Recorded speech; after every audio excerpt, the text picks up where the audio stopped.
तुमच्या सोबत देखील फ्रॉड झाला आहे का? बँकेतून अचानक पैसे विड्रॉल झाले आहेत. कस्टमर केअरला तक्रार केली आणि तुमची देखील फसगत झाली आहे.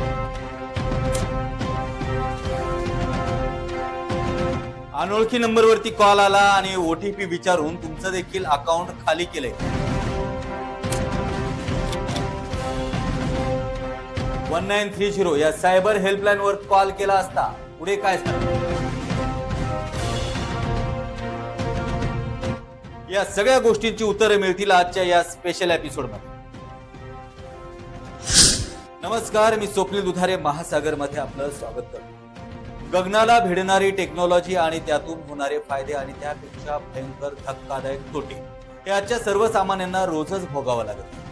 तंत्रज्ञानाच्या प्रगतीमुळे एका हातातला मोबाईल आपणास जगभरातील सुविधा देते खरं, पण तोच मोबाईल कधी कधी आपल्यालाच जबरदस्त झटका देतो. कधी कधी आपली चूक देखील नसते तरी देखील आपले अकाउंट कुठलाही OTP शेअर न करता देखील रिकामे केले जाते. तेव्हा प्रश्न पडतो की तक्रार कुठे करायची आणि त्यातून निरासन कसं मिळेल. यासाठी आज आम्ही घेऊन आलोत आपल्यासाठी एक स्पेशल एपिसोड, सायबर गुन्हे, सुरक्षा आणि त्यावरील उपाययोजना. नमस्कार, आपल्याला हे पाहून कळत असेल की आजचा आपला विषय काय आहे. खरं तर सायबरची वाढती गुन्हेगारी हे लक्षात घेता आज महासागरच्या माध्यमातून आम्ही हा विषय घेऊन आलो. आपल्या या आजच्या या कार्यक्रमामधील प्रमुख अतिथी आहेत जय गायकवाड सर, जे cyber security and forensic expert आहेत. सातारा आणि पुणे विभाग ते पाहतात. त्याचबरोबर तर तुमचं आमच्या कार्यक्रमात हार्दिक स्वागत. त्याच्यानंतर आपल्यासोबत आहेत प्रमिला निकम मॅडम, जे ठाणे अंमलदार आहेत पुणे ग्रामीणचे. तेही आपल्या कार्यक्रमात आहेत. मॅडम, तुमचंही आमच्या या कार्यक्रमात हार्दिक स्वागत. त्याचबरोबर आमच्यासोबत आहेत माननीय श्रीकृष्ण चांडक सर, जे वरिष्ठ पत्रकार आहेत, आता महासागरचे मुख्य संपादक गेले 50 ते 55 वर्षापासून पत्रकारितेत ते आहेत. तर आपल्या तिघांचे आजच्या या कार्यक्रमात हार्दिक स्वागत. सुरुवातीला जय गायकवाड सर, मी तुमच्याकडे येतोय. खरं तर ज्या पद्धतीने सायबरची गुन्हेगारी वाढते आहे, प्रत्येक दिवशी हजारो कॉल 1930 या नंबरला जातात. त्यामुळे त्या नंबर देखील कधी कधी लागत नाही. अशी परिस्थिती असताना एकदम जो व्यक्ती टेक्नॉलॉजीशी ज्याला जुळून घेता आलं नाही, ज्याला अद्यापही अँड्रॉइड मोबाईल बद्दल तेवढं नॉलेज नाही आहे, अशा व्यक्तीच्या जर सोबत असे इन्सिडेंट घडलं किंवा एखादा फ्रॉड कॉल आला आणि त्यातून बरेचशा लोकांचे अकाउंट खाली होत आहेत, पण याला सुरक्षा कशी मिळावी यासाठीचा आजचा हा कार्यक्रम आहे. काय सांगाल की खरं तर आता आपला पहिला विषय आहे, ज्या पद्धतीने यापूर्वी 1930 हा नंबर जो होता प्रचलित नंबर होता, याची पूर्ण महाराष्ट्रभर देशभरात कॉलर ट्यून देखील होती, पण त्याच्यानंतर तो नंबरही कधी कधी लागत नाही. तर तुम्ही सुरुवातीला काय सांगाल, जर असा फ्रॉड कुणासोबत झाला तर प्राथमिक त्यांनी काय करायला पाहिजे? थँक्यू. खरं तर अशा पद्धतीचे जे फ्रॉड्स आहेत, तुम्ही बघितलं असेल की अशा पद्धतीचे फ्रॉडचं प्रमाण हे दिवसेंदिवस वाढत चाललंय. त्यामुळे 1930 हा जो आपला गव्हर्नमेंटचा नंबर आहे, जो टोल फ्री नंबर आहे, त्या नंबरवर येणारं ट्रॅफिक, त्या नंबरवर येणाऱ्या कंप्लेंट याची व्याप्ती खूप असल्यामुळे गव्हर्नमेंटनी पुन्हा एक नवीन नंबर सुरू केलाय, 1945. ज्या पद्धतीनं 30 वर मदत मिळते, तुम्हाला 1945 वर मदत मिळते. ज्याच्यामध्ये तुम्ही जेव्हा 1945-1930 ला फोन करता, तेव्हा फोन केल्यानंतर कस्टमर सपोर्ट एक्झिक्युटिव्ह तुमचे फोन घेतात. फोन केल्यानंतर पहिल्यांदा तुम्हाला विचारतात की तुमचा नेमका प्रॉब्लेम काय आहे. मग तुमचा UPI रिलेटेड फ्रॉड असेल, क्रिप्टो रिलेटेड फ्रॉड असेल, फायनान्स रिलेटेड फ्रॉड असेल, IMPS किंवा मग इतर फायनान्शियल फ्रॉड असेल. असे फायनान्शियल फ्रॉड जेव्हा तुम्ही रजिस्टर्ड करता, तेव्हा मी सगळ्यांना हे सांगू इच्छितो की तुम्ही जेव्हा इमिडिएट जो गोल्डन आवर्सचा पिरियड असतो, म्हणजे तुमचा जेव्हा एखादा फायनान्शियल इन्सिडेंट झालाय, तर इन्सिडेंट नंतर जेवढ्या कमीत कमी कालावधीमध्ये तुम्ही फोन करता 1945-1930 ला, तेव्हा तुमचे पैसे होल्ड होण्याचं जे प्रमाण जास्त आहे, त्याला बेसिकली आम्ही गोल्डन आवर असं म्हणतो. आणि जेव्हा तुम्हाला कंप्लेंट रजिस्टर्ड करायची आहे, तेव्हा तुमच्याकडे तुमचं एक स्टेटमेंट असायला पाहिजे. ज्या स्टेटमेंटमध्ये तुमचा UTR नंबर विचारला जातो, तुमचे अकाउंट डिटेल्स विचारले जातात आणि मग तुम्हाला कस्टमर सपोर्टमध्ये या सगळ्या गोष्टी सांगितल्यानंतर तुमची कंप्लेंट रजिस्टर्ड होते. आणि कंप्लेंट रजिस्टर्ड झाल्यानंतर तुम्हाला एक एक्नॉलेजमेंट नंबर येतो. जो एक्नॉलेजमेंट नंबरवर तुमची कंप्लेंट, तुम्हाला होल्ड झालेले पैसे असतील, तुम्हाला घेतलेली ऍक्शन असेल, ती त्या पद्धतीनं तुम्हाला सांगितली जाते. जेव्हा आपण कंप्लेंट रजिस्टर्ड करतो, तुमचा जो काही तुम्ही दिलेला ऍड्रेस आहे त्या ऍड्रेसच्या अनुषंगाने ती कंप्लेंट त्या पर्टिक्युलर डिस्ट्रिक्टला जाते आणि district police station, district cyber cell मधून ती कंप्लेंट तुमच्या रिस्पेक्टिव्ह पोलीस स्टेशनला जाते. अशा पद्धतीनं खऱ्या अर्थाने 1930 आणि 1945 चं काम चालतं. आणि सगळ्यात महत्वाचं म्हणजे कंप्लेंट रजिस्टर करताना जसं मी आता म्हटलं की तुम्ही सगळ्यात इम्पॉर्टंट म्हणजे तुमचं स्टेटमेंट बरोबर ठेवा, तुमचे स्क्रीनशॉट्स बरोबर ठेवा, तुमचा UTR नंबर, तुमचे अकाउंट डिटेल्स आणि जे फ्रॉड झाले, ज्या नंबरवरून फ्रॉड झालेले आहेत ते सगळे नंबर तुम्ही लिस्ट आउट करून तुमच्याकडे ठेवा, की जेणेकरून तुम्हाला जेव्हा एक्झिक्युटिव्ह फोनवर विचारेल तेव्हा तुम्ही ते सांगू शकता. अतिशय महत्वपूर्ण माहिती आहे. 1930 आणि 1945 हे 2 नंबर आहेत. पण सर यात सगळ्यात मोठी शंका अशी आहे की जेव्हा एखाद्यासोबत हा इन्सिडेंट घडतो तेव्हा त्या व्यक्तीला एक्झॅक्टली काय करावं हे कळत नाही. तर तो बरेच लोक गुगलवरती जाऊन कस्टमर केअरचा नंबर सर्च करतात. पण खरं तर त्याच ठिकाणी सगळ्यात मोठा धोका त्यांना पुन्हा निर्माण होतो. तर काय सांगू शकाल अशा नागरिकांना? म्हणजे खरं तर आता जी गुन्हेगारी वाढतीये त्याच्यामुळे मी प्रत्येक नागरिकाला, प्रत्येक सुज्ञ नागरिकांना हे सांगू इच्छितो, तुम्ही कुठलाही नंबर गुगलवर सर्च करू नका. म्हणजे सपोज तुमचा फायनान्शियल फ्रॉड झालेला आहे तर तुमच्याकडे जे एटीएम कार्ड आहे त्या एटीएम कार्डच्या पाठीमागे एक कस्टमर सपोर्ट नंबर लिहिलेला असतो. त्या नंबरवरून तुम्ही ऑफिशियली फोन करा. तुम्ही तुमचे जवळची जर ब्रांच असेल तर जवळच्या ब्रांचचा नंबर तुमच्याकडे ठेवा, की जेणेकरून तुम्हाला डायरेक्टली त्यांच्याशी कोऑर्डिनेट करता येईल. कुठल्याही पद्धतीनं तुम्ही गुगलवर कस्टमर सपोर्ट नंबर, त्याच्यानंतर तुम्ही हेल्पलाईन नंबर सर्च करू नका. कारण सगळ्यात जास्त धोका हा असा असतो की जे हॅकर्स असतात ते काय करतात की तो नंबर डायव्हर्ट करतात आणि डायव्हर्ट करून तुम्हाला तो नंबर अशा पद्धतीने भासवला जातो की मी कस्टमर सपोर्ट करून बोलतोय, तुमची कंप्लेंट ऐकून घेतली जाते आणि कंप्लेंट ऐकून घेतल्यानंतर तुम्हाला एक छोटंसं APK ऍप्लिकेशन इन्स्टॉल करायला सांगितलं जातं आणि मग तुमचा फोन मिररिंग करून घेतला जातो आणि तुमचा OTP घेऊन मग तुमची फसवणूक होऊ शकते. फसवणूक ही वेगवेगळ्या पद्धतीने होते, ज्याच्यामध्ये तुमचा जर मोबाईल मधून OTP घेतला तर तुमच्या अकाउंट मधून डायरेक्टली पैसे काढू शकतात. दुसरं आहे की तुमच्या अकाउंट मध्ये जर एखादी FD लिंक असेल तर डायरेक्टली तुमची FD काढता येत नाही, पण FD वर लोन पण घेऊ शकतात. म्हणजे सपोज तुमच्याकडे 5 लाखाची FD आहे कुठल्याही XYZ बँकेमध्ये आणि त्या बँकेच्या तुमचा मोबाईल कॉम्प्रोमाइज झाल्यानंतर ती FD तुम्ही त्या FDच्या अगेन्स्ट तुम्ही लोन घेता. त्या लोननी तुम्ही ई-कॉमर्सच्या वेबसाईटवरून परचेस करता. कारण ई-कॉमर्सच्या वेबसाईटवरून परचेस केल्यानंतर बऱ्याचदा कुठलेही डिजिटल फुटप्रिंट राहत नाहीत आणि त्याच्यामुळे मग सगळ्या नागरिकांना वेगवेगळ्या पद्धतीनं फसवण्याचे हे सगळे प्रकार आहेत. त्याच्यामुळे मी हेच सगळ्या नागरिकांना सांगेन की कुठल्याही प्रकारे, कुठल्याही पद्धतीनं तुम्ही कुठलाही नंबर गुगलवर सर्च न करता तुम्ही ज्या जेन्युइन वेबसाईट्स आहेत, मग तुमची बँकेची वेबसाईट असेल, बँकेच्या मॅनेजरचा नंबर असेल, त्याच्यानंतर तुम्ही स्टोअर करून ठेवलेला नंबर असेल. 1930 आणि 1945 हे नंबर हेल्पलाईन नंबर आहेत, पण त्याच्यासाठीच्या वेगवेगळ्या जाहिराती, ऍडव्हर्टाइजमेंट ह्या येत राहतात. तर अशा माध्यमातून तुम्ही एक डिजिटल डिरेक्टरी तयार करा घरामध्ये. जसं पूर्वी आपण 100 नंबर म्हटलं की पोलीस स्टेशन असेल, 101 नंबर म्हटलं की फायर असेल.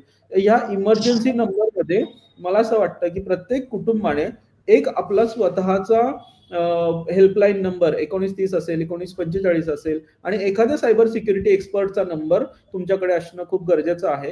कारण तुम्ही डायरेक्टली इमर्जन्सी अगदी 11 वाजता, 12 वाजता रात्री काही इन्सिडेंट झाला तर तुम्ही डायरेक्टली त्यांना फोन करू शकता आणि तुमचं इन्सिडेंट रिपोर्ट करू शकता. अगदी फसवणुकीचे अतिशय वेगवेगळे प्रकार आहेत. त्यामुळे फसवणूक कधीही कुठल्याही प्रकारे होऊ शकतं. यात काही शंका नाही. आपण येतोय प्रमिला निकम मॅडम तुमच्याकडे. मॅडम खरं तर तुम्ही एक जबाबदार ठाण्यामधला आहात. तुमच्याकडे अशा बऱ्याचशा तक्रारी येत असतील ज्यांना माहितीच नाही की आपण कॉल कुठे करायला पाहिजे किंवा बऱ्याच लोकांना आपल्या अकाउंटमधून पैसे डिटेक्ट झाले हे देखील कळत नाही. पण त्यांना वेळ खूप झालेला असतो. अशा वेळेला एखादी पोलीस स्टेशनमध्ये तक्रार आल्यावरती तुम्ही नेमकं काय करताय? आपल्याकडे पोलीस स्टेशनमध्ये तक्रार आल्यानंतर सगळ्यात पहिल्यांदा आपण त्याची संपूर्ण डिटेल माहिती घेतो आणि माहिती घेतल्यानंतर मग आपण 1930 जो सायबरचा हेल्पलाईन नंबर आहे त्याला हे करतो आणि माझ्या संपर्कात आता जय गायकवाड सर आहेत. मग मी जय गायकवाड सरांना किंवा सायबरचे जे एक्सपर्ट आहेत अजून मग त्यांना ती माहिती मी पुरवते आणि त्यांच्याकडून जे डिटेल काही माहिती मिळते त्या अनुषंगाने मग मी लोकांना मदत करते त्याप्रमाणे. पण लोकांना सांगताना सांगत असतो आपण नेहमी की आपला ओटीपी नंबर शेअर करू नका, आपलं आधार कार्ड शेअर करू नका, अनोळखी लिंक आली ती शेअर करू नका. कारण बऱ्याच वेळा लोक अनोळखी लिंक येतात आणि ती पटकन ओपन करतात आणि ओपन झाल्यानंतर मग वेगवेगळ्या पद्धतीचे जे सायबरचे ते गुन्हे तक्रारी होत असतात. म्हणजे कुणाचे पैसे वगैरे जात असतात. पैसे कसे जात असतात ते अनोळखी लिंक ओपन केली की लगेच पैसे जात असतात. लोकांना ते कळत नाही. लोक म्हणतात आम्ही काहीच हे केलेलं नाही, मग पैसे कसे जातात. मग आजकाल सायबर फ्रॉडचे वेगवेगळ्या पद्धती आहेत. लिंक ओपन करू नये, जे अनोळख्या लिंक असतात ते ओपन न करता आणि आपले आधार कार्ड ओटीपी हे नंबर न शेअर करता जेवढं सुरक्षित राहता येईल तेवढं सुरक्षित राहण्याचा आपण प्रयत्न करावा. आणि फेसबुक आणि इंस्टाग्रामच्या माध्यमातून पण बरेचसे फ्रॉड होत असतात. आणि आता आपल्याला माहितीच आहे की व्हिडिओ कॉलिंग वगैरे केले जातात. आपण पुढची लोक कोण आहेत कोण नाही हे न तपासता डायरेक्ट व्हिडिओ कॉल ओपन करतो आणि पुढची लोक ते आपला जो फोटो आहे तो मॉर्फ करून वेगळा चेहरा बनवून आपल्यालाच परत लुबाडण्याची कामं करतात. मग अशा फसव्या लिंक पासून किंवा फसव्या जे आपल्याला व्हिडिओ कॉलिंग येतात ते व्हिडिओ कॉलिंग ओपन न करता आपण ते रिजेक्ट करावेत किंवा ते ओपनच करू नयेत. अशा पद्धतीचे नागरिकांनी सगळ्यांनी सतर्क राहून काळजी घेणे गरजेचे आहे. आजकाल म्हणतात ना समाजामध्ये अति उच्च दर्जाचे लोक पण सायबरला बळी पडतात, न्यायाधीश बळी पडतात, पोलीस लोक बळी पडतात, मग सामान्य नागरिक तर बाजूला राहिले. त्यामुळे सगळ्यांनी दक्षता घेणं गरजेचं आहे. गुन्हे हे वेगवेगळ्या प्रकारचे होत असतात आणि आज प्लॅटफॉर्म खरं आपण बघायला गेलं तंत्रज्ञान खूप जास्त वाढलंय आणि तेवढंच ते धोकादायक देखील ठरत आहे. खरं तर मी परत पुन्हा आमचे जे श्रीकृष्ण चाणक सर आहेत मी त्याच्याकडे येतो. तर एक काळ होता काठीला गाठोडं बांधून प्रवास करायचे तेव्हा कुठल्या बँका नव्हत्या किंवा पैसे ठेवण्यासाठी काही जागा नव्हती. पण प्रवासामध्ये लागणारा तुटपुंजा जो खर्च असतो तो देखील काठीला गोठड बांधून घेऊन जायचे. तो एक काळ आणि आताचा टेक्नॉलॉजीचा काळ. काय सांगाल ह्या सगळ्या प्रवासामध्ये जो झालेला बदल आहे काय वाटतं तुम्हाला? काय आहे आता गेल्या 50-55 वर्षापासून बँकिंग करतोय आम्ही. पूर्वीची बँकिंग आताची बँकिंग यात खूप फरक झालाय. एवढा बदल झालाय त्याच्यामध्ये की तुम्हाला घरी बसल्या बसल्या इंटरनेटवर पैसे पाठवू शकता. तुम्ही घरी बसल्या बसल्या तुम्हाला बँकेचे व्यवहार करता येतात. तुम्हाला इथून 5 मिनिटात तुम्ही इंटरनेटवर तुमचे पैसे पाठवू शकता. सर्व तुम्ही करू शकता. परंतु याबरोबरच तुमच्यावर ज्याची नजर आहे असे अनेक फ्रॉड करणारे लोक आहेत आणि ते एवढे एक्सपर्ट आहेत की तुम्हाला कळण्याच्या आधी ते तुमच्या खात्यातून पैसे काढतात. मुख्य काय असते त्याच्यामध्ये तुम्हाला एखादा ओटीपी आला. ओटीपी म्हणजे तुमची स्वीकृती आहे. ओटीपी आला म्हणजे तुम्ही सही केली त्यावर ओके ओके ओटीपी म्हणजे ओके आहे. आता तुम्ही ओटीपी यायची वाट न बघता त्यांच्याकडे इतके मार्ग आहेत की ते तुमच्या खात्यातून पैसे काढू शकतात. आता आम्ही रोज छापतो. एखादी बातमी 1-2 बातम्या रोजच्या लवकर असतात आणि सायबरचे जे कोणी बहादर आहेत ते एवढे हुशार आहेत की तुम्हाला कळण्याच्या आधी ते सर्व करून घेतात. म्हणजे तुम्हाला ते 1930 किंवा 1945 हे 2 नंबर जे आहेत ते 2 नंबर तुम्हाला लवकर मिळणार नाही. पण त्यांचं जे काम आहे ते अतिशय पद्धतशीर होते आणि योग्य प्रकारे ते करतात बरोबर. आता याच्यावर उपाय काय? याच्यावर उपाय एकच आहे सावधगिरी. पूर्वीच्या काळी बँकेमध्ये तुमचा चेक गेल्याशिवाय तुम्हाला पैसे मिळत नसत. आता तुम्ही चेकची गरजच नाही. आता तुम्ही तुमचा नंबर फिरवला तुमचे पैसे आले. आता एखाद्याला माहित पडलं की याच्या खात्यामध्ये आज समजा 5 लाख रुपये आहे 2 लाख रुपये आहे त्याला माहिती आहे. त्यांनी जर तुमचा नंबर हॅक केला किंवा काही त्याने केली समजा तर तुमचे पैसे तो ताबडतोब त्याच्या नावावर घेऊ शकतो आणि तुम्ही कंप्लेंट करेपर्यंत तो त्याची विल्हेवाट लावून देतो. आम्ही असे पाहिले याच्यामध्ये की एका माणसाकडून त्यांनी एका खात्यातून त्यांनी 12 ठिकाणी पैसे उडवले. त्यावेळेला इथे चांडक होते आमचे नागपूरला सायबरचे ते तिथे चीफ होते. आता ते अकोल्याला पोलीस अधीक्षक आहेत. तर त्यांनी ते 12 खाते सीज केले कारण त्याला ताबडतोब कळलं. त्यांना ते कळलं होतं ते एक्सपर्ट होते म्हणून त्यांनी केलं तेवढं ते आणि जो ज्याच्या झालं त्यांनी ताबडतोब त्याची तक्रार केली. तर त्यांनी फोन केला. आज काय प्रश्न याच्यामध्ये की तुमच्यापर्यंत पोहोचेपर्यंत इथे त्याची तात्काळ विल्हेवाट ही परिस्थिती आहे.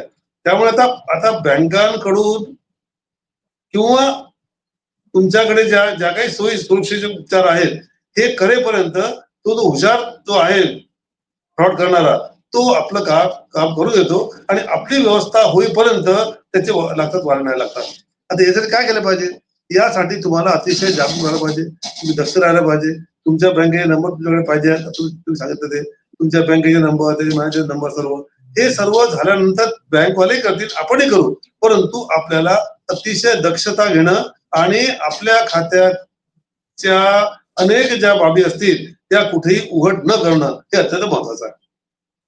अगदी सर, खूप सुंदर माहिती सांगितली की जो पहिला काळ आणि आताचा काळ हा खरं तर खूप पाहायला गेलं तेवढा सावधगिरीचा काळ आहे. आणि बऱ्याच वेळेला असं होतं की ज्या पद्धतीने तुम्ही सांगितलं की या सगळ्या गोष्टी लवकर करायला पाहिजे, पण कधी कधी खूप वेळ निघून जातो आणि हाती काही लागत नाही.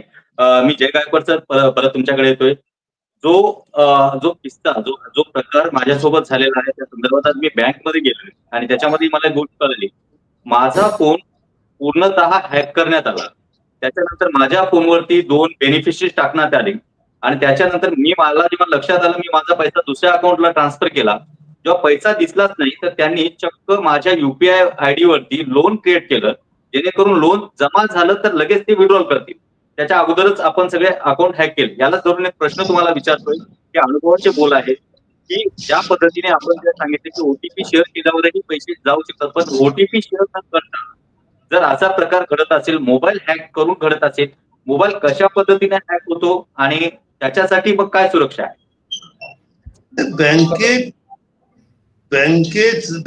बँकेने इतक्या लवकर तुमचं लोन सँक्शन कसं केलं हा प्रश्न आहे मध्ये. म्हणजे तुम्ही तुमचा जो फोन आहे तरी हॅक केला, ठीक आहे, पण तुम्हाला जर लोन घ्यायचं असेल तर कुठलीही बँक सही शिक्क्याशिवाय देत नाही. म्हणजे कसं ते कुठल्या बँकेने पास केलं होते, म्हणजे ही फार आश्चर्याची गोष्ट आहे मोठी. इतक्या लवकर कसं का लोन मिळते? आपल्याला साधं लोन घ्यायचं म्हणतात तर त्याला हेलपाटे खावतात आपल्याला, पण तुमच्या त्या मोबाईल नंबरवरून तुम्हाला लोन झालं का मंजूर हाही प्रश्न आहे. म्हणजे यात चूक तुमची आहे की बँकेची चूक आहे? आता जे डिजिटल मोठा प्रश्न आहे. आता सायबर सेलचे प्रमुख जे एक्सपर्ट आहेत ते तुमच्याबरोबर आहेत, त्याला विचारा असं कसं झालंय. मी त्याचं उत्तर देतो. आता कसं आहे की पूर्वीची एक ट्रेडिशनल पद्धत होती की तुम्ही चेक लिहून द्यायचा, चेक दिल्यानंतर तो विथड्रॉ व्हायचा.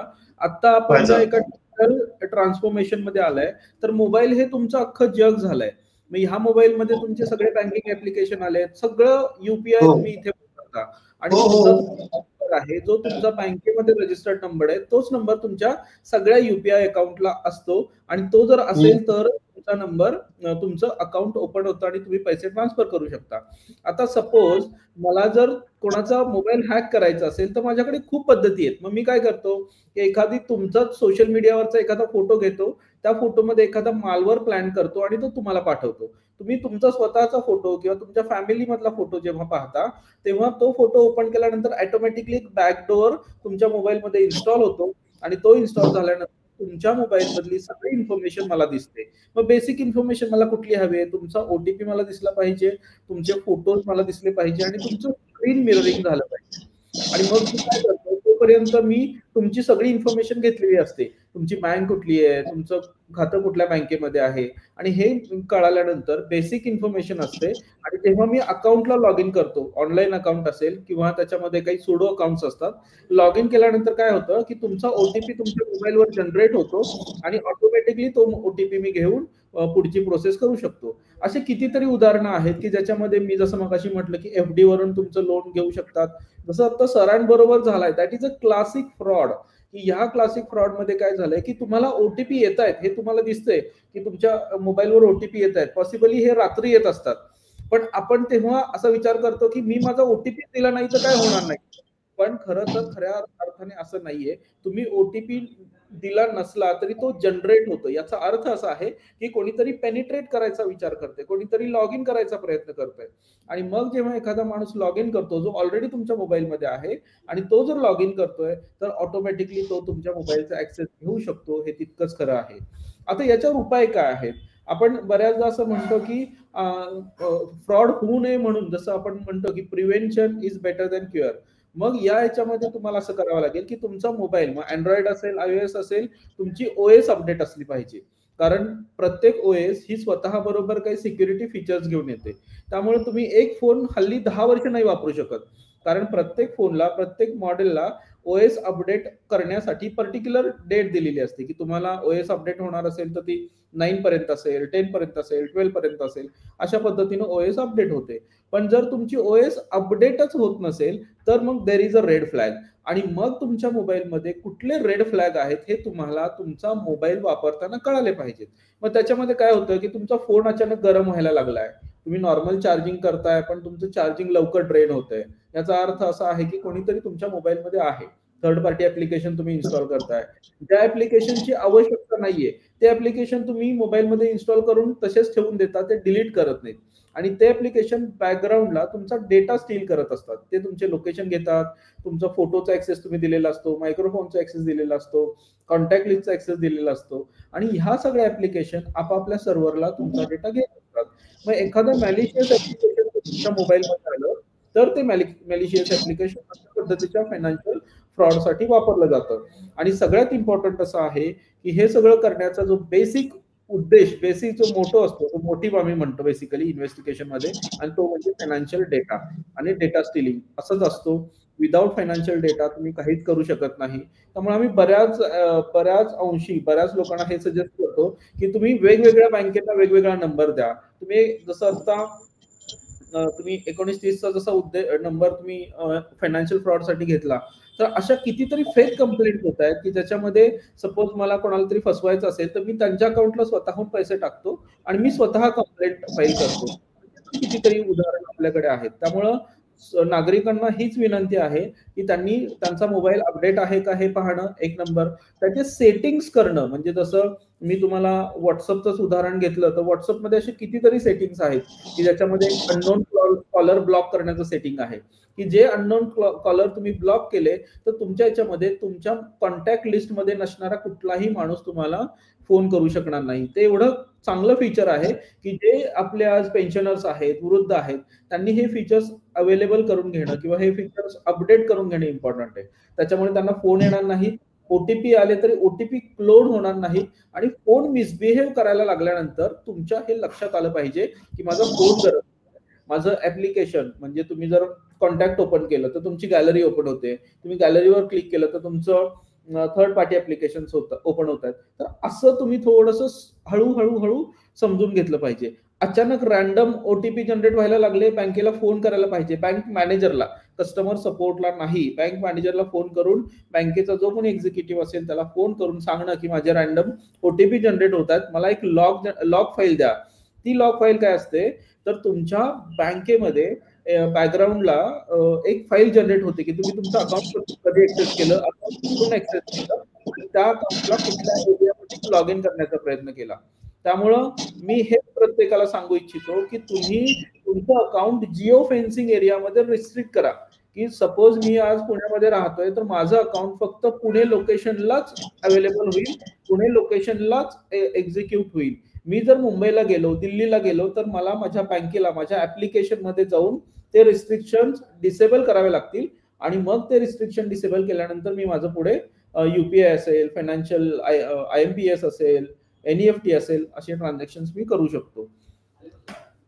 अगदी अगदी खूप महत्वपूर्ण ही माहिती आहे. खरं तर ही माहिती सगळ्यांकडे असणं गरजेचं आहे. त्याच पद्धतीने आपण पाहतोय मोबाईलचा जो डिव्हाइस आहे हा देखील वेळेनुसार आपल्याला बदलायला हवा हे आपण सांगितलं. एक ना अनेक संकट नेहमीच भिरभरवतात, त्याच्यामध्ये संकटातून मार्ग काढत फायनान्शियल सगळ्याचा आपल्याला जो सिक्युरिटी आहे ते ठेवणं गरजेचं आहे. प्रमिला मॅडम, मी परत तुमच्याकडे येतोय. तुम्ही एका पोलीस स्टेशनमध्ये आहात आणि पोलीस स्टेशनमध्ये अशा अनेक प्रकार घडत असतात. खरं तर सुशिक्षित लोकांना त्या सगळ्या गोष्टी करतात, त्याबरोबर सुशिक्षित मध्ये देखील जे अँड्रॉइड मोबाईल वापरण्याचे सुशिक्षित असतात आणि ज्यांना वापरता येत नाही ते असुशिक्षित असतात, असा प्रकार आज झालाय. अशा वेळेला तुमच्याकडे एखादा असा व्यक्ती आलाय का की जेणेकरून त्याला ह्या गोष्टीतलं काहीच नॉलेज नाहीये पण त्याच्यासोबत फ्रॉड झाला आणि त्याच्यावरती कशा पद्धतीने कारवाई करण्यात आहे? पोलीस स्टेशन म्हटल्यानंतर बऱ्याच अशा गोष्टी येत असतात, बरीचशी लोक अशी येत असतात ज्यांना म्हणजे अतिशय तळागाळातील लोक पण येत असतात जे मोलमजुरी करणारे असतात. एक लेडी झालेली माझ्याकडे म्हटली, मॅडम मी गळ्यातलं मंगळसूत्र विकलंय आणि माझ्या मुलाने गाडी मागितली म्हणून मी ते गळ्यातलं मंगळसूत्र विकलं आणि ते ओलेक्स माझ्या मुलाने ओलेक्स हे केलं, ऑनलाईन केलं आणि त्याच्यावरनं ती गाडी मागितली. माझं सोनं नाणं सगळं हे पैसे वगैरे सगळं घालवलं आणि आता ती गाडी पण नाही आणि सोनं पण गेलं. माझ्याकडे एकच तेवढं नवऱ्याचं मंगळसूत्र होतं ते पण गेलं. मग अशा वेगवेगळ्या तक्रारी येत असतात. कोण कोण पैसे वगैरे गेलेले असतात, काहीतरी आम्हीच दाखवलेलं असतं की तुम्हाला एवढे एवढे पैसे दिले, हे एवढे एवढे तुम्ही ऍप डाउनलोड करा आणि त्यातनं नंतर तुम्हाला एवढा एवढा बेनिफिट मिळेल, तुम्हाला एवढे एवढे पैसे मिळतील. अशा वेगवेगळे प्रकारचे जे काय हे असतात, अशा प्रकारची तक्रारी घेऊन येत असतात. एक साधं उदाहरण सांगते. मी पोलीस स्टेशनला असताना एक मुलगी होती आणि हे सायबरच्या संदर्भात नाहीये, हे सायबरच्या संदर्भातच आहे. पण ती मुलगी होती, मॉडेलिंगचं काम करत होती. 6वी-7वीतली मुलगी आहे आणि ती मॉडेलिंगचं करत असताना त्या कोरोनाचा पिरियड असल्यामुळे मॉडेलिंग करता करता अचानकच ऑनलाईन एक मेसेज पडला की आजकाल जे आहे मॉडेलिंगच्या संदर्भात आपण ऑनलाईन फॅशन, जे काय फॅशन वगैरे काय म्हणतात त्याला, फॅशन हा show fashion show fashion show, fashion show right, fashion show. आणि जे ऑनलाईन फॅशन शो घेत होते, तर ते म्हटले आम्ही जे 3 स्टेप सांगू, त्या 3 स्टेप तुम्ही करायच्या, तुम्ही दाखवायच्या आणि एक लिंक आलेली. आणि त्या मग आई वडिलांनी पण काय करणं गरजेचं होतं की ती लिंक डायरेक्ट ओपन न करता, ज्या मॅडमने लिंक पाठवली त्या मॅडमना विचारलं पाहिजे होतं की ही लिंक तुम्हीच पाठवली का, ही लिंक तुमचीच आहे का. आई वडील पण काही विचारपूस करत नाही ना, मुलं विचारपूस करत. डायरेक्ट मोबाईलला लिंक आली, आपण डायरेक्ट डाउनलोड करतो आणि डायरेक्ट चालू करतो. बरं, पुढचा व्यक्ती आपल्याला दिसला पण पाहिजे ना, की आपण जर एखादा फॅशन शो करतोय तर पुढची व्यक्ती आपल्याला दिसणं गरजेचं आहे. पण आपण त्या गोष्टी निग्लेक्ट करतो का, तर शाळेतून लिंक आली आहे म्हटलं तर ती बरोबर असेल, किंवा आपल्या मॅडमने लिंक पाठवली त्यामुळे ती बरोबरच असेल. कुठल्याही गोष्टीचा विचारपूस न करता डायरेक्टली आपण लिंक ओपन करतो. एक एक टप्पा होतो वेगळा, म्हणजे फॅन्सी ड्रेस असतो, लॉंग ड्रेस असतो वगैरे. दुसरा टप्पा होतो शॉर्ट ड्रेस असतो. तिसऱ्या टप्प्यामध्ये वेगळं काहीतरी करायला लावतात, एकदम शॉर्ट ड्रेस घालायला लागतो. नंतर त्या मुलीच्या लक्षात येतं की बाबा हे काहीतरी वेगळं चाललंय. नंतर मग तिच्या लक्षात आल्यानंतर मग ती पोलीस कंप्लेंट न करता डायरेक्ट ती मोबाईल बंद करते आणि पळून जाण्याच्या मार्गावर, हे म्हणजे फ्रस्ट्रेशन मध्ये ती घरातनं निघून जाते. आई वडील येतात, तक्रार देतात की मुलगी अशी कुठे गेली माहिती नाही. तोपर्यंत त्या मुलीला कॉल येतो की नाही नाही, तुम्ही हे मोबाईलवरच कॉल येतो की तुम्ही जर ती हे जॉईन नाही केलं तर जे काही फोटो वगैरे व्हिडिओ वगैरे काढलेले आहेत ते सगळे आम्ही व्हिडिओ सगळीकडे डाउनलोड करू, व्हायरल करू. तुम्ही डायरेक्ट आम्ही सांगतो त्या पद्धतीनं करा. 6वी-7वीतली मुलगी, तिला काही समजत नव्हतं. त्या मुलाने ती गोष्ट ऐकली नाही आणि त्या मुलीला परत तो पुढचा कॉल आला. तर म्हटले तुम्ही या ठिकाणी या ठिकाणी तुम्ही आल्यानंतर आपण काय असेल ते पुढचं बघूया. म्हणजे वेगवेगळ्या पद्धतीने जी फ्रॉडिंग केलं जातं, ती मुलगी अक्षरशः तुम्हाला सांगते, भोरवरून कापूरहोळला वेगळ्या गाडीने, कापूरहोळवरून कात्रजला वेगळ्या गाडीने, कात्रजवरून स्टेशनला वेगळ्या गाडीने, स्टेशनवरून त्या बडकीला वेगळ्या यातून. म्हणजे या जाताना जो जो पिरियड आहे तो वेगवेगळ्या, समजा वेगवेगळ्या गाडीतून गेलीये, तर ती गाडीवाली लोक कशी असतील कशी नाही हे पण आपल्याला माहिती नाही. का फ्रॉड झालेला तो वेगळंच आहे. म्हणजे इन इमर्जन्सी त्या मुलीला जर काही झालं, कोण जबाबदार राहणार आहे. यासाठी आई वडिलांनी मेन महत्वाचं लक्ष घालणं गरजेचं आहे. मुलांना कुठलीही गोष्ट देताना, पुरवताना किंवा त्यांना समजून सांगणं. शाळेमध्ये सुद्धा आता शाळेमध्ये मला असं वाटतं की सायबरच्या संदर्भात एखादं सेपरेट लेक्चर होणं गरजेचं आहे. त्याशिवाय ह्या गोष्टी आटोक्यात येणं शक्य नाहीये. कारण कॉलेजमध्ये गेल्यानंतर सायबरच्या संदर्भात आपण हे आता चालू झालं लेक्चर, त्यामुळे सुरुवातीपासून सायबरच्या संदर्भात लेक्चर चालू होणं गरजेचं आहे. शाळा कॉलेजमध्ये, माध्यमिक असू दे नाही तर प्राथमिक शाळेमध्ये असू द्या. फेसबुकला पण बघा तुम्ही, फेसबुकला पण आपण एक लिंक, हे एखादी लेडीज असेल आणि मला वाढदिवसाला घड्याळ छान गिफ्ट दिले, एखादं हे नेकलेस छान दिलंय गिफ्ट वगैरे, आपण हे फेसबुकला टाकतो. काही लेडीज अशा असतात ते फेसबुकला टाकून रिकामे होतात. पण फेसबुकला काय होतं, समजा माझ्या फेसबुकला तुम्ही फ्रेंड रिक्वेस्टला तुम्ही आहात, माझे फ्रेंड आहात, आणि नंतर मग काही दिवसांनी तुमचा ऍड्रेस वगैरे येतो ते ह्याला फेसबुकला, आणि तुमच्या घरात चोरी वगैरे होती, आणि चोरी झाल्यानंतर मग तो गुन्हेगार येतो, तो म्हणतो तुम्ही ते वाढदिवसाला तुझ्या नवऱ्याने हे दिले, भावाने हे दिले, ते सगळं मला द्या. तर ती बाई म्हणती तुला एवढं कसं माहिती की माझ्या नवऱ्याने हे दिले ते दिले. तर तो म्हणतो मॅडम मी तुम्हाला फेसबुकला फ्रेंड रिक्वेस्टला आहे, तुम्हाला तुमच्या नवऱ्याने काय काय दिले ते सगळं दिसतंय. म्हणजे मला सांगायचं तात्पर्य काय, जे काही महत्वाचं मिळतंय किंवा तुम्हाला कुणी काय गिफ्ट दिलंय किंवा तुमचं काय आहे ते सगळं व्हायरल न करता, जे काय अगदी आहे अगदी तुमच्या पुरतं मर्यादित, तुमच्या नवऱ्याने, तुमच्या मित्राने किंवा कुणी काय गिफ्ट दिले असेल ते सगळं व्हायरल न करता किंवा काही गोष्टी तुम्ही कुठे परदेशात जाता वगैरे तुम्हाला दाखवायचे, व्हॉट्सअपला टाकायचे, फेसबुकला टाकायचे, कुठे टाकायचे, ते जाऊन आल्यानंतर मग 4-5 दिवसांनी तुम्ही ते व्हॉट्सअपला असू दे, फेसबुकला, इंस्टाग्रामला कुठेही टाकू शकता. कारण तुम्ही कुठं आहे हे लोकेशन त्याच्यावरून कळतं, की तुम्ही फेसबुकला टाकलंय मी आता ह्या ठिकाणी, समजा मी आता शिमल्याला गेले, कुलू मनाली टाकले, तिथं गेल्यानंतर मी फोटो टाकलेत, तर त्यानंतर लोकांना सगळ्यांना कळतं की तुम्ही आता कुलू मनालीला, शिमल्याला, याचा अर्थ आता तुमच्या घरात कोणी नाहीये. म्हणजे छोट्या छोट्या गोष्टी असतात, खूप महत्वाच्या असतात. चोरांना चोरी करण्याची संधी देतोय आणि अगदी अतिशय हा महत्वपूर्ण अनुभव आहे. याचा अनुभव घेऊन मी चाणक सर तुमच्याकडे येतोय. तर हाच प्रकार होता की एक काळ जो प्रॅक्टिकली चोऱ्या माऱ्या व्हायच्या, त्याचं प्रमाण आता खूप कमी झालंय, कारण लोकांच्या खिशामध्ये पैसे नाहीत तर लोकांच्या मोबाईलमध्ये पैसे आहेत.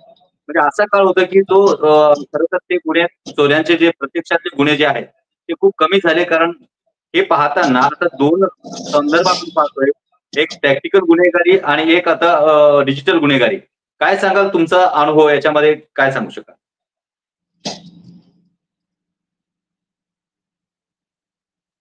चाणक सर. काय झालं आता आधुनिक युगामध्ये किंवा आताच्या काळात, या आता 10-5 वर्षामध्ये हे प्रमाण खूप वाढलं आहे. आता लोक सगळं आपलं जे काय असेल त्यांच्या मोबाईलमध्ये त्यांचं जग आहे आता, आणि या मोबाईलच्या माध्यमातून त्यांचे फायदे खूप आहेत आणि नुकसानही खूप आहेत. बरोबर आहे. फायदे जेवढे असतील त्यापेक्षा जास्त नुकसान म्हणते मी, परंतु याच्या माध्यमातून तुम्हाला कुणीही कुठेही कसंही फसवू शकते, हे महत्वाचं आहे. त्यामुळे तुम्हाला जागृत राहणं, अत्यंत जागृत राहणं हे अतिशय महत्वाचं काम, पहिली गोष्ट. दुसरी गोष्ट अशी आहे की तुम्हाला अनोळखी नंबर जे येत असतात त्या नंबरवरून तुम्ही कुठेही कोणाशी संपर्क साधू नये झाले हे बघितलं पाहिजे. असे नंबर येतात अनेक वेळा, ते देतात हॅरॅसमेंट कॉल. म्हणजे काय असं होते अनेक वेळा, ते सांगते आपलं सर्व. आता हॅरॅसमेंटचे कॉल जे असतात ते आपण नाही उचलत अनेक वेळा, आणि समजा उचलला एखाद्या वेळेस तर इथे आपण नक्की त्याचा आपल्याला दुरुपयोग होतो. म्हणून तुम्हाला या काळामध्ये सायबर गुन्हेगारी बद्दलची पूर्ण माहिती असणे, त्याबद्दलचे मॅडम सांगितलं तुम्हाला की याच्याबद्दल वारंवार जागृती निर्माण करणे, असे भाषण घेणे, त्या बाबतीमध्ये मीटिंग घेणे हे आवश्यक आहे. तर हे जे काम आहे, हे काम करण्याकरता जे सायबर एक्सपर्ट असतील त्यांनी आपला वेळ द्यावा आणि त्या लोकांना सायबर सुशिक्षित करावं, हे महत्वाचं आहे. तर आपल्याकडे वेळ खूप कमी आहे. मी जय गायकवाड सर तुमच्याकडे पुन्हा येतोय. जय गायकवाड सर, सगळ्यात महत्वाचा मुद्दा, एक पूर्वी साक्षरता अभियान निघालं होतं जे ज्यांना साक्षर नव्हते त्यांना शिकवण्यासाठी, पण पुन्हा एकदा आता डिजिटल साक्षरता अभियान येणं खूप गरजेचं आहे. काय सांगाल, शेवटचा निरोप, आपल्याकडे अतिशय कमी वेळ आहे याच्यामध्ये, की सतर्कता ज्या पद्धतीने मिडल क्लास, अगदी ज्यांना डिजिटल युग माहिती नाही त्यांच्यासाठी काय सांगाल तुम्ही, की कसं वाचायला पाहिजे या सगळं? मला असं वाटतं की या सगळ्या प्रोसेसमध्ये रिस्पॉन्सिबल नेटिझन, ज्याला आपण रिस्पॉन्सिबली इंटरनेट कसं वापरायचं, रिस्पॉन्सिबली तुमचा फोन कसा वापरायचा, हे आपल्याला आपल्या मुलांपर्यंत, आपल्या आईबाबांपर्यंत, आपल्या वृद्धांपर्यंत पोहोचवणं खूप इम्पॉर्टंट आहे. कारण या सगळ्या आजच्या युगामध्ये तुमचा फोन हेच तुमचं विश्व झालंय. म्हणजे तुम्ही पूर्वी जर बघितलं, जसं सरांनी पण मगाशी सांगितलं, की आधीचा जो एक काळ होता, ज्या काळामध्ये आपण एक ट्रेडिशनल गुन्हेगारी पाहत होतो, आणि आत्ताचा जो काळ आहे त्याच्यामध्ये आपण सोफिस्टिकेटेड सायबर गुन्हेगारी पाहतोय. आणि याच्यामध्ये जोपर्यंत आपण रिस्पॉन्सिबल होणार नाही, जोपर्यंत आपण रिस्पॉन्सिबली मोबाईलचा उपयोग नाही करणार, तोपर्यंत आपण या गुन्हेगारी पासून, या डिजिटल फ्रॉड पासून, डिजिटल क्राईम पासून वाचू शकणार नाही. तर मला असं वाटतं की या आजच्या एकूणच विषयाच्या अनुषंगाने मी सगळ्या श्रोत्यांना, सगळ्यांना हे सांगू इच्छितो की तुम्ही रिस्पॉन्सिबली फोन कसा वापरायचा हे शिकणं, हे समजून घेणं खूप इम्पॉर्टंट आहे. त्याच्यामध्ये सगळ्यात इम्पॉर्टंट आहे तुमचे बँकिंग ऍप्लिकेशन्स असतील, आणि तुम्ही सोशल मीडियावर तुमचा जो प्रेझेन्स तुम्ही दाखवताय, मग तो इंस्टाग्रामवर असेल, तुमच्या फेसबुकवर असेल, किंवा इतर सोशल मीडियाच्या अनुषंगाने असेल. पालकांसाठी मी आग्रहाची हीच विनंती करतो की तुमची जी काही पाल्य आहेत त्यांच्यासाठी तुमच्या फोनमध्ये पॅरेंटल कंट्रोल नावाचं एक ऍप्लिकेशन असतं, की जे ऍप्लिकेशन ओपन करून ते सुरू करणं खूप इम्पॉर्टंट आहे, की जेणेकरून प्रत्येक ऍप्लिकेशनला तुम्ही एक टाइम स्पेसिफिक ड्युरेशन देऊ शकता, की तुम्ही इंस्टाग्राम 40 मिनिटं वापरा, फेसबुक अर्धा तास वापरा, असे प्रत्येक ऍप्लिकेशनला तुम्ही लिमिट ऍड करू शकता. आणि त्यासाठी तुमचं पॅरेंटल कंट्रोल ऍप्लिकेशन सुरू असणं खूप इम्पॉर्टंट आहे, की जेणेकरून तुम्ही तुमच्या पालकांचे लोकेशन बघू शकता, पाल्यांचे लोकेशन बघू शकता, त्याच्यानंतर ते कुठलं ऍप्लिकेशन किती वेळ वापरताय, स्क्रीन टाइम मॉनिटर करू शकता. मी आजच्या या एकूणच सेशनमध्ये हे सांगू इच्छितो की रिस्पॉन्सिबली फोन वापरा. पालकांसाठी हे सांगू इच्छितो की पालकांनी पॅरेंटल कंट्रोल सारखे ऍप्लिकेशन जे इनबिल्ट आहेत ते ऍप्लिकेशनचा नक्की फायदा करून घ्या. आणि थँक्यू. धन्यवाद. खरं तर आजचा जो काळ आहे हा खरंच डिजिटल साक्षरता अभियान राबवणं हे खूप गरजेचं आहे आणि विशेष म्हणजे प्रत्येकाला अगदी यात साक्षर होणं गरजेचं आहे. आपल्याकडे कुणाचा तरी डोळा आहे हे भान ठेवणं गरजेचं आहे. त्यामुळे कुठलीही गोष्ट करत असताना जरी मोबाईल अँड्रॉइड असेल, ज्या पद्धतीने बऱ्याचशा गोष्टी यामध्ये दिसत असतील, पाहत असाल, तरीही सांभाळून राहणं हे यात खूप महत्वाचं आहे. आज आपल्या या कार्यक्रमात आपण तिघही सहभागी झालात आणि खरंच प्रेक्षकांसाठी अतिशय महत्वपूर्ण माहिती दिलात त्याबद्दल आपल्या तिघांचाही आभारी आहे. धन्यवाद.